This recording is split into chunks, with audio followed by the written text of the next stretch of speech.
So let's look at the codes under the COM box because it also has to hold some information. Okay, so remember you have to look for the name. So the name. So this is our COM box. So where is it? Where is it? Wait. Okay, so let's go. So this is our COM box user form initialize. So we have CMB method dot add item. Sorry for that. We have CMB method dot add item, so straight line. So this is the first formula we're going to use, and then we have CMB method dot add item, some obvious digits as they were given to us in the question, and then we have CMB method dot add item declining balance. So these are the three formulas we are going to use for calculating depreciation.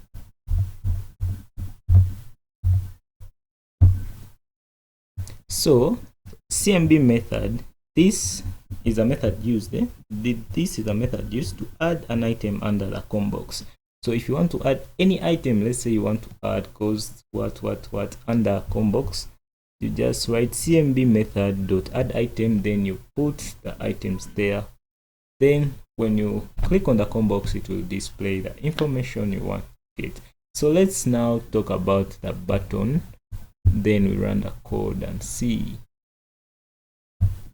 Okay, so we're still continuing. So our button, we named it BTN submit. So BTN submit, as you can see, we are under BTN submit.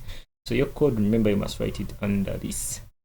So we have dim WS as worksheet. So WS, we are making it our worksheet, and then dim last row as long.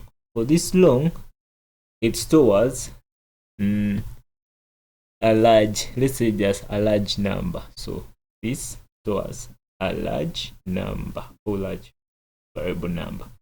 And then we are dimming asset we are dim asset name as string, and then cost as double, because asset name, remember, we are going to type in with these letters, and then cost as double, salvage as double, life as an integer because it's single numbers, we don't have any decimal point there, and then method as string. Remember the method we are going to use declining balance dash dash dash and then if txt.asset value is equals to, here we are meaning it's blank, or txt cost.value, the value under cost is blank, or the value under salvage is blank, or the value under life is blank, or CMD method value is blank.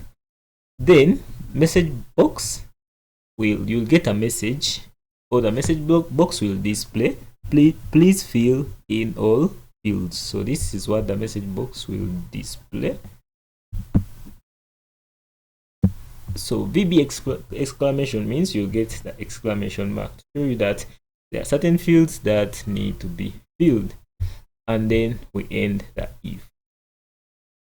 Then if not, meaning that if these conditions are not there, you will get something. So let's see, if not is numeric, let's say this txt, the cost value, if the cost value is not numeric, or if not is this txt, the salvage value, if it's not numeric, and also if the value, the life under the box of the text box of life, if the value is not numeric, then the message box, you'll get this message: cost, salvage value, and life must be numbers. So this is the message you'll get, and this is VB critical. Remember, VB critical, we said it comes with what? An X, showing you that there is an error in what you filled in. So that is also handled, and then we shall end the if. Now here we are assigning the values. Then we say asset name is equals to txt asset. Remember what we have in the box, the name for the name we named in this. Let's go back and see the name we named here. Sorry about that. The name we named here. So the name we have here, txt. So remember, that's what we are doing. Now we are assigning.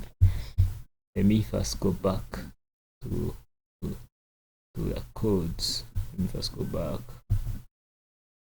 So we are here. Asset name equals to txt asset dot value. The value that we shall put inside the box, and then cost is equals to CDBL. So CDBL means that they will convert that txt, or that text you put inside that box, into a double.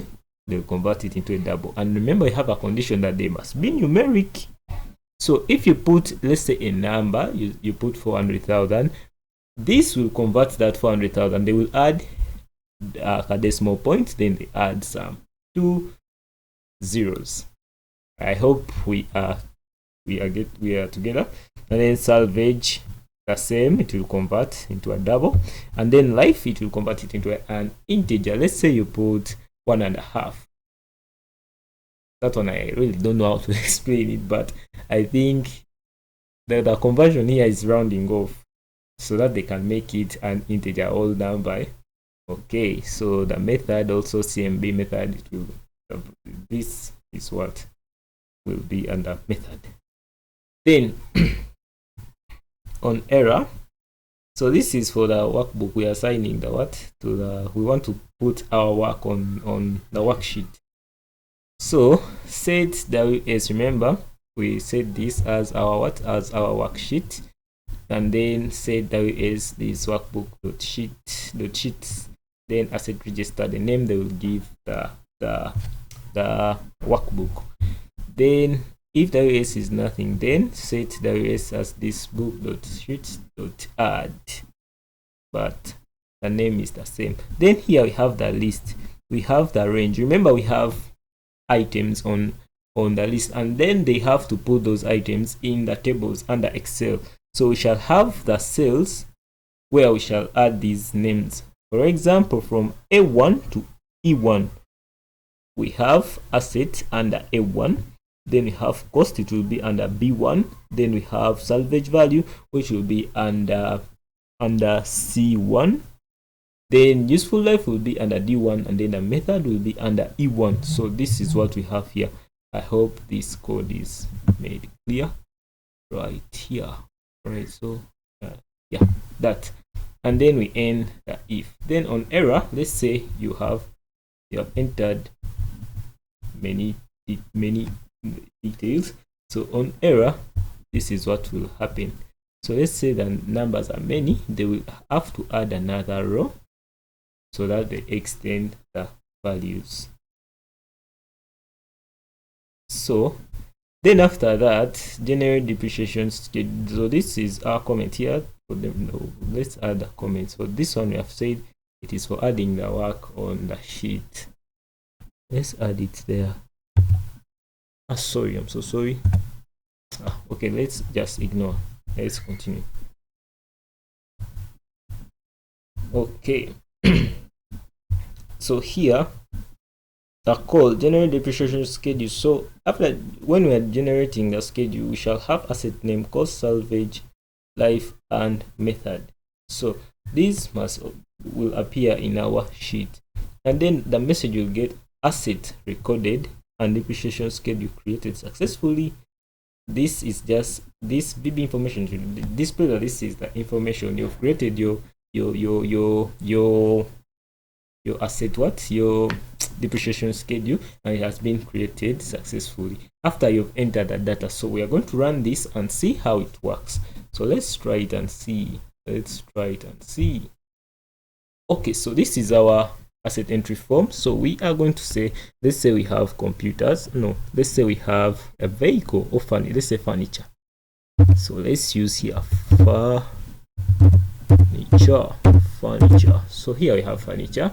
Let's say the cost was 5 million. So we have furniture 5 million.